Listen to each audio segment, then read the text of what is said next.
Mati-matian, berangkat pagi, pulang sore, peras keringat, banting tulang, jungkir balik, di pikirannya sudah disetel. Isi pikirannya adalah DUIT, bacanya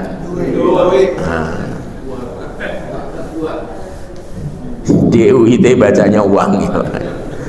Coba, ini kadang jadi persoalan bagi kita ya, bukan apanya, memang realitanya banyak manusia seperti itu. Nah, sekarang kita lihat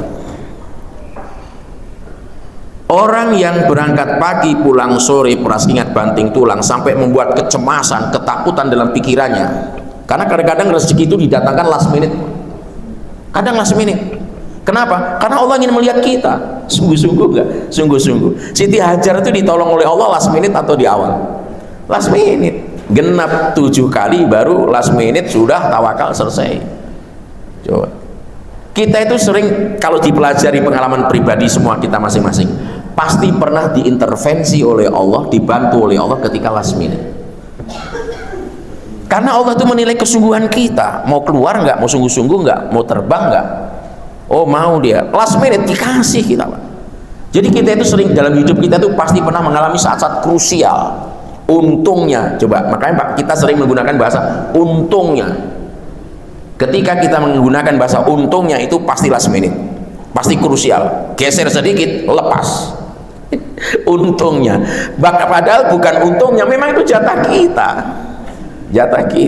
pasti akan diberikan. Terus orang sakitnya ketakutan, cemas, belum di tangan itu rezeki, cemas, takut, khawatir. Cemas, takut, khawatir itu mengaruhi kesehatan nggak? Mengganggu fisik nggak? Mengganggu.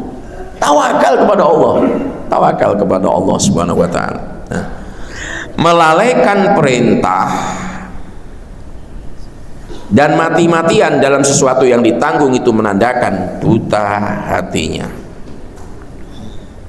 Sehingga tidak ada artinya kalau orang punya harta banyak tetapi tidak kenal Allah Subhanahu wa ta'ala. Ingat, orang yang berangkat pagi, pulang sore, peras keringat, banting tulang, itu dapat harta banyak nggak? Dapat ya, dapat. Tapi tidak semua itu rezekinya. Paham di sini? Tidak semua rezekinya. Karena tidak semua itu dinikmati oleh dia. Tidak semua dinikmati oleh dia. Malah kadang dia hanya kerjanya mengumpulkan aja, mengumpulkan, begitu mau menikmati malah dilarang dokter. Untuk sementara Bapak jangan makan apa-apa, jangan makan sembarang. Usahakan pagi dan sore makan jus yang terbuat dari mengkudu dicampur cacing. Nah, padahal makanannya banyak sekali, duitnya sudah nggak bisa menikmati, terhalang. Itu hakikatnya miskin. Tapi bukan masih punya, kan atas nama saja, duitnya di bank itu berderet nolnya berdijit-dijit, tapi dia nggak bisa menikmati apa namanya? Miskin juga, miskinnya miskin hakiki. Mobilnya banyak, tapi malah dokter bilang untuk sementara selama 6 tahun jangan naik mobil.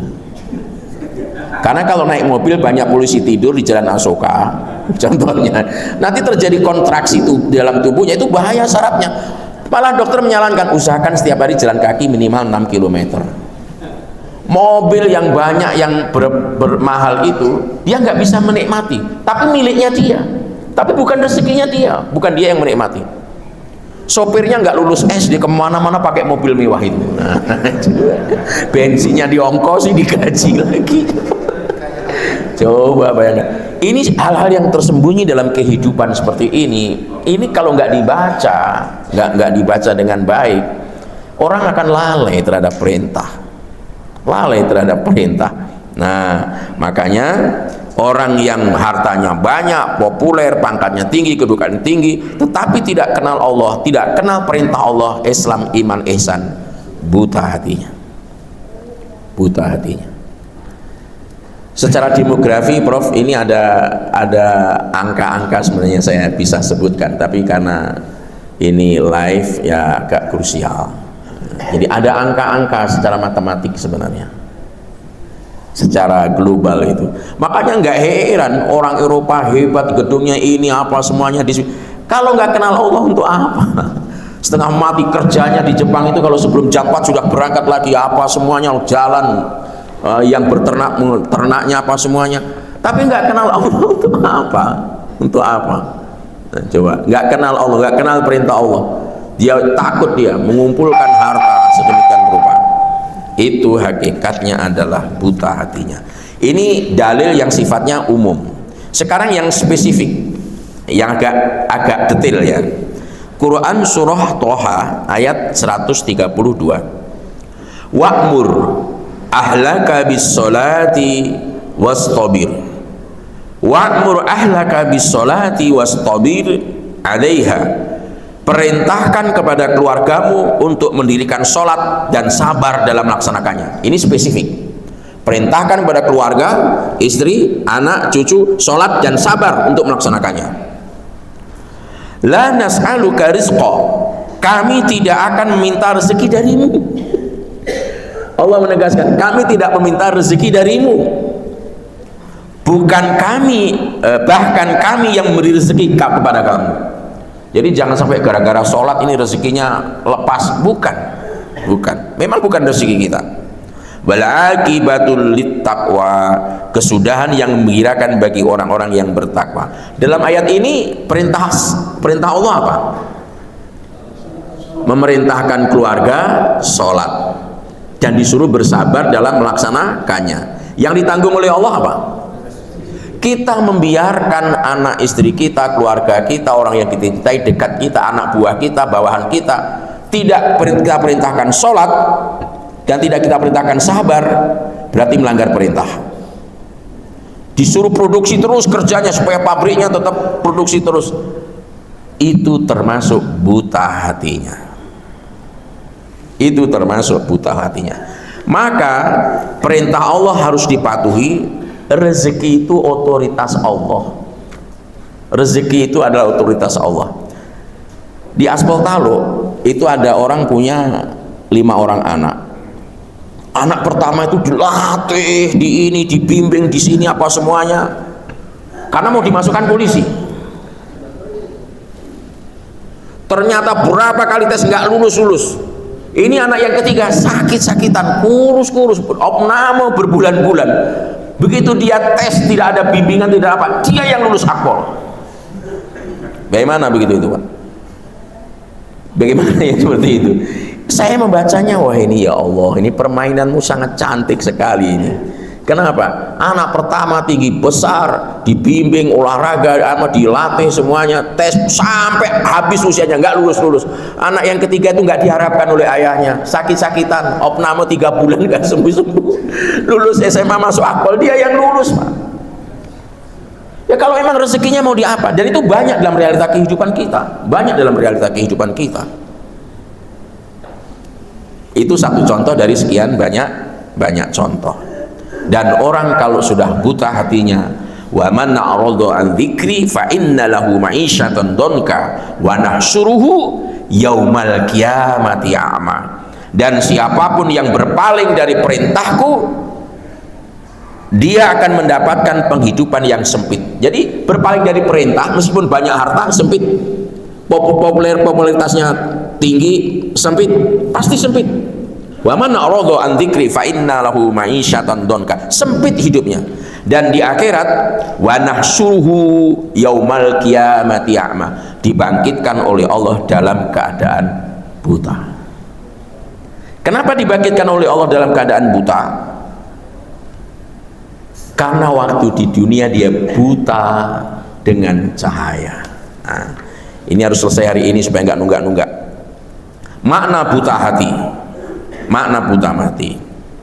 Ketika Allah mengatakan, afalam yasiru fil ardi fatakuna lahum qulubu ya'qiluna biha. Apakah mereka tidak mengembara berjalan di muka bumi sehingga mereka tergerak untuk berfikir? Au adhanun yasma'una biha, dan menggunakan telinga mereka untuk mendengar. Fa innaha la ta'mal absaru walakin ta'mal qulubul lati fis sudur. Bukan mata mereka itu yang buta, tetapi hati itu yang buta. Banyak kejadian ini ilmu sebenarnya. Ngaji kita di sini tuh ngaji teks, Tapi begitu terjun ke lapangan, itulah ngaji yang sesungguhnya. Seluruh peristiwa yang kita hadapi itu semuanya ilmu dari Allah Subhanahu wa taala. Cuma kadang kita tidak mau memikirkannya. Maka dari itu, perintah berjalan di muka bumi agar berpikir menggunakan akal, mendengar informasi agar memperoleh kebenaran. Kebenaran itu apa? Dimaknai sebagai cahaya atau nur. Sekarang, mengapa saat gelap mata kita tidak melihat apa-apa? Karena ketiadaan cahaya. Mengapa saat gelap mata tidak bisa melihat? Karena mata manusia membutuhkan cahaya untuk melihatnya. Meski melihat langit, langit itu ada tiangnya, penyangganya enggak? Tapi itu tidak membuat tergerak orang-orang yang tidak mendapatkan hidayah. Langit yang tinggi menjulang tidak bertiang, gunung tinggi menjulang dengan kokohnya, lautan luas membentang, danau di atas bukit yang begitu indah mempesona, hutan lebat yang berindang, miliaran manusia yang wajahnya tidak ada satupun yang sama, kalau kembar sidik jarinya nggak sama. Itu semuanya ayat-ayat Allah bagi orang yang mau memikirkannya. Tapi sayang, banyaknya yang dilihat, banyaknya yang didengar, banyaknya yang dirasakan, itu tidak mengantarkan dia mengenal Allah Subhanahu wa taala. Berarti hatinya gelap. Karena gelap, ketiadaan cahaya. Cahaya dimaksud jangan cahaya begini, cahaya kebenaran nggak ada, buta dia. Makanya kalau urusan duit cepet ya, berangkat pagi pulang sore, peras keringat banting, jungkir balik kiri kanan, kepala jadi kepala, kaki tetap kaki. Padahal yang didapat juga nggak seberapa juga, dengan mengabaikan sholat berjamaahnya, mengabaikan perintah-perintah Allah, buta hatinya. Tapi mudah-mudahan tidak buta seluruhnya, hanya lemah aja. Buta hatinya. Wa man kana fi hadhihi a'ma fahuwa fil akhirati a'ma wa adallu sabila. Barang siapa yang buta hatinya di dunia ini, di akhirat pun ia akan buta pula dan bahkan lebih sesat lagi. Lebih sesat lagi. Jangan dikira orang soleh nggak ada yang buta, Pak. Coba, orang soleh pun ada yang buta. Kita pelajari semua tragedi dalam sejarah Islam. Semua itu pangkalnya dari orang-orang soleh yang tidak alim. Orang-orang soleh yang tidak alim, padahal hafal Quran, tahajudnya luar biasa. Abdurrahman Ibnul Mujam itu contoh yang paling konkret tentang itu. Sampai akhirnya susah diberi nasihat, akhirnya pola pikirnya salah, ya sudah, Ali kafir, dibunuh. Akhirnya tragedi berdarah yang terjadi dalam sejarah Islam. Banyak persoalannya ditimbulkan dari orang-orang soleh yang tidak alim. Tanda-tanda orang yang buta hati, tidak mau menerima nasihat.